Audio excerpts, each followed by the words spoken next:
Introduction to Events. We can talk about these two symbols right here. Um, what do you associate this triangle and this parallel line symbol with? Yeah, go, stop, play, pause, and when you click it, something happens. And that's the idea about events in programming.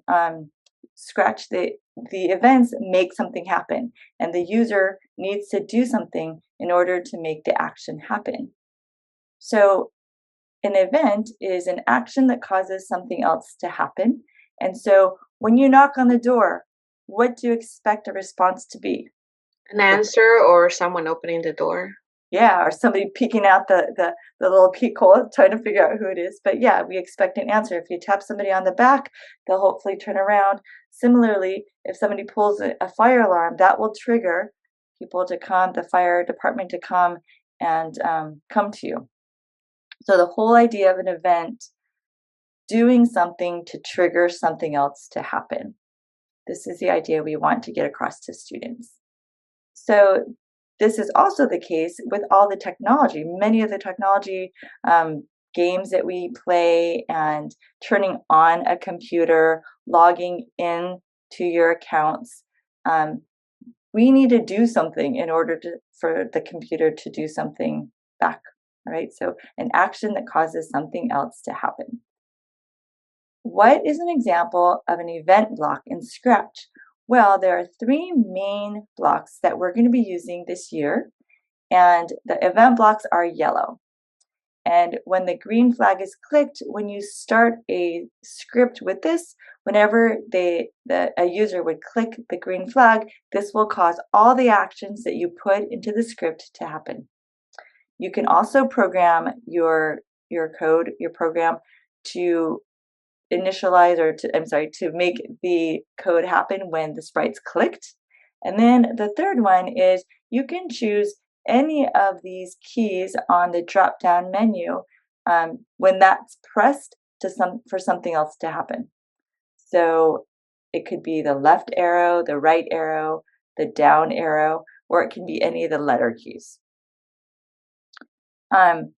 Something to keep in mind for teachers, you don't have to explain this to your students, but if you have 4 different sprites, but you have when the key is pressed, if you push the A key and all the sprites have a different code, they'll all start doing that code when you push that key. So you can have multiple things happening when you select a certain key. The unplugged activity is a big event. What happens is when you touch the pink rectangle, the students should clap their hands. When you touch the blue-green hexagon, the students should wave their hands. And when you touch the purple circle, they should quietly say boom. You can display this on your screen and have the students do this activity together as a class first to demonstrate you touching each shape and how touching each shape tells the students to do a different action. You can touch the shapes in any combination, and the students should act out the actions. Once you've done the demonstration, then the students can practice or play this activity in small groups. In each group, the students will decide what each of the shapes will do, and they will write this action into the white space on the shape. This is in their student workbooks on page 30. One student can open their workbook and lay it on the desk and use it to write in the actions for each shape. If the group decides to change the actions, then they can use a different student's workbook to write in new actions. Then you will choose 2 students, one to be the actor and the other to be the user. In each group, you can only have one user. That is the person who will touch the shapes to initiate the actions that the actors will act out. If students wish, the rest of the students in the group can all be the actors and act out the actions. The user will touch the shapes in different combinations, and the actors will act out the actions that go along with the shapes. Students in their groups will take turns being the user and the actors. The idea is that an event happens, such as touching a shape, which starts different actions. This also helps with learning sequences, as the students will need to understand that they have to do the actions in the sequence in which the user touched the shapes. It gives students the idea that different shapes, or in our case, different blocks in Scratch, can initiate different actions.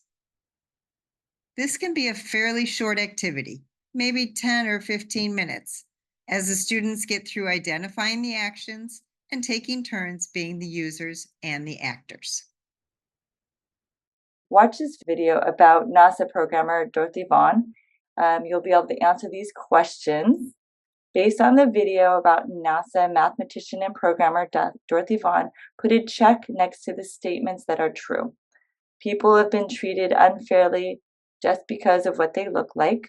Dorothy used a calculator to figure out how to put a man on the moon. And this is not true. She used a calculator to figure out how to make the rocket go around the Earth, not landing on the moon. That's just a detail that you can practice listening with your students. Dorothy helped other women by teaching them how to program computers and by telling the world how valuable those women were. She really promoted them, and yeah, that was pretty amazing. And you can be anything you want to be despite difficult or unfair moments. So, of course, these statements are very loaded, and you can carry on a conversation if you have the time. But again, we didn't give a lot of time for that much conversation. But if you wanted to pick it up some other time in your curriculum, I think they're important concepts that would be great to address if you have the time.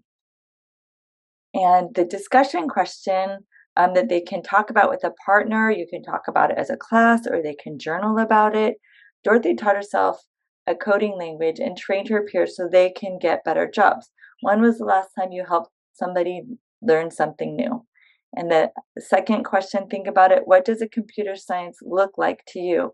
Why is that? So this addresses the question of just stereotypes that they have in their head and a chance to talk those out. So then after they do that, they could do a turn and talk, ask a classmate to tell them the last time he or she helped someone learn something new. It's the same question. You can use that prompt or use the one in the book either way.